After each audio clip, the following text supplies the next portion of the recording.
Car Sprint Cup with the NBC Sports app. Get closer with additional camera angles, driver stats, track information. You can watch live anywhere on any device.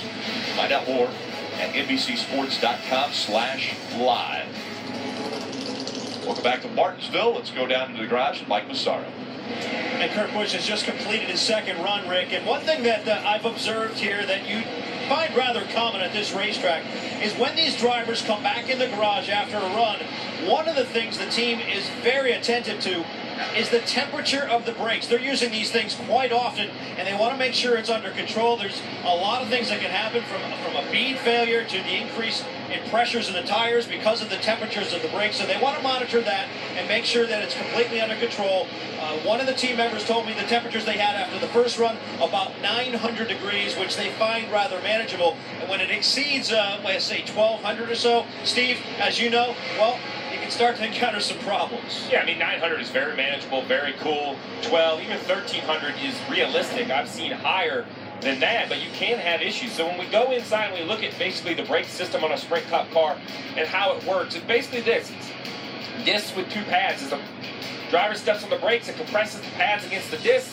As that disc slows down, it creates a tremendous amount of heat, Jim. It does create a lot of heat. And that heat, the fins in the rotor are designed to pull the air through the rotor and out of the rotor to dissipate that heat. So the more air you have going into that brake rotor, meaning the hole in the nose is bigger, more opening, the more air can go through that rotor and dissipate heat. So you'd say, well, let's just open it all the way up so the brakes don't overheat. Well, the problem with that is now they cool too much and they actually shake and they vibrate, and that drives it. That just is very difficult to manage. So too heat, it used to be years ago where if you got them too hot, the world was going to end because parts failed. Right. Today, if you get them too cold, that they don't work well, but if you get them too hot, they don't work well either. But that hot level is so much higher today than it used to be. Well, the other issue is it's not just are they too hot or too cold, but Tony Gibson is going to use those brake temperatures in comparison to one another to see if the car's working like he wants. He's going to want the right front temperature. If it's X, the left front needs to be within a range of that. The rears need to be within a range of the fronts. Like perhaps you don't want the fronts 1,200 and the rears 300 because then you have all front brake. You don't want the rears 1,000 and the fronts 800 because then you have too much rear brake. That also works from left to right. So not only are you concerned to make sure the brakes last, but how warm they are relative to one another can also direct what maybe even your chassis changes might be. The other thing that happens is that it changes. So these guys running right now, the 42, Carl Larson, he's on his 10th lap on this run, something like that. His brake temp is what it is, but it's going to continue to change. And when those brake temps change throughout the run, the balance of the braking changes. So the driver's going to have to constantly adjust the brake bias to move more brake to the front of the car as the run goes on. When the caution comes out, he'll move that brake bias back. You can even adjust the brake bias to an individual tire. You can shut the braking off of an individual wheel and tire. That's not uncommon either. So brakes are a huge part here and at road courses and other short tracks as well, and the teams have learned how to use them very effectively. As I've been watching the fast lap time scroll across the top of the screen, I've noticed that the slowest of the 8 chase drivers is Kevin Hart. Kelly, what's going on down there? And you might notice he only made a 4-lap run thus far in practice. I just checked in with crew chief Rodney Childers, who told me yesterday what they really struggled with was a car that was just way too tight. You see, he qualified 20th. So Kevin had asked for them to loosen him up quite a bit, which they did. But after that 4-lap run, he said he was out of control, just way too loose. So obviously now they're going back on some of those adjustments to get him tightened back up. If you want to get outside of the box, this is the perfect time to do it. You know, so if Rodney Childers had some ideas, they obviously were too tight yesterday, wanted to be freed up. Well, maybe he had some ideas that aren't standard for Martinsville, something he's had on his list he's been wanting to try, maybe a truck arm change, something that takes more time to come in the garage and change back. This is the perfect time to try it. I'm sure they have a good package, a good baseline they can go to for second practice this morning when the track is a little bit warmer.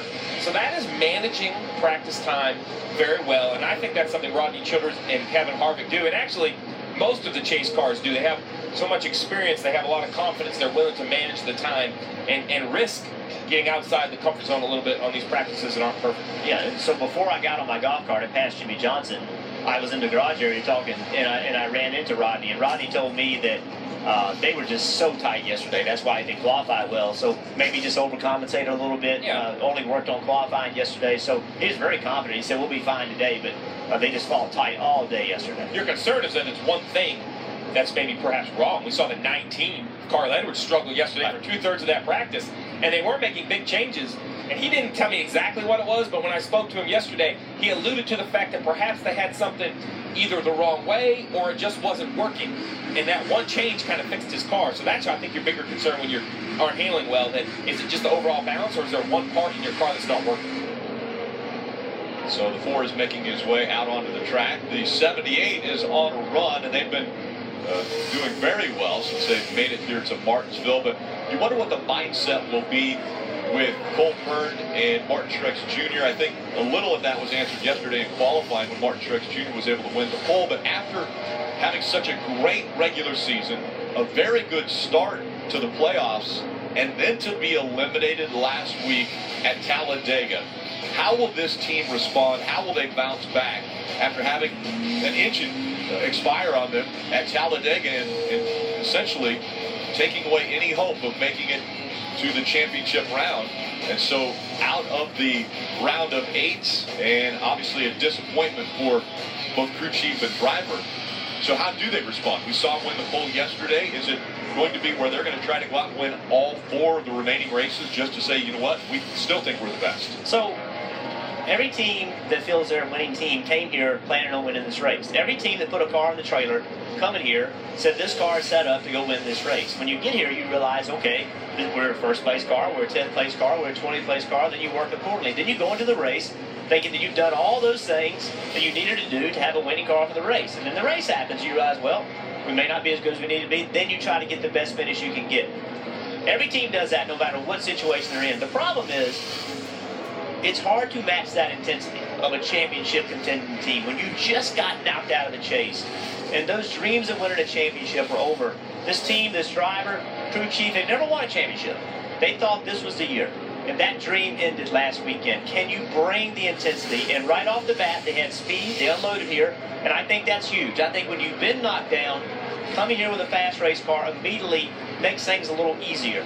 So this team is coming to show everybody that they are a championship contending team. They could have won the championship because remember, there's a championship battle next year as well. Right. And so they're here to prove not only to us and the fans and the other competitors, but mainly to themselves that they are a championship contending team. But I would counter that. Unfortunately, I was in this position in 2014. Dale Jr. and I were eliminated, came to Martinsville and won. That while the intensity is difficult, the opposite of that is the tension is gone. The 88, us personally, ran much, much better outside of the points battle because we came back like we did in the regular season and we had fun and we raced to win. And Martin Truex Jr., while I don't think that was hurting them in the points, I think this 78 team is going to be relaxed. They have nothing to worry about other than victories that perhaps could make them more dangerous. So we know they have speed for a lap. They showed us that in qualifying yesterday, but they also are very good on the 10-lap average. Matter of fact, topping the list. Truex Jr. up there.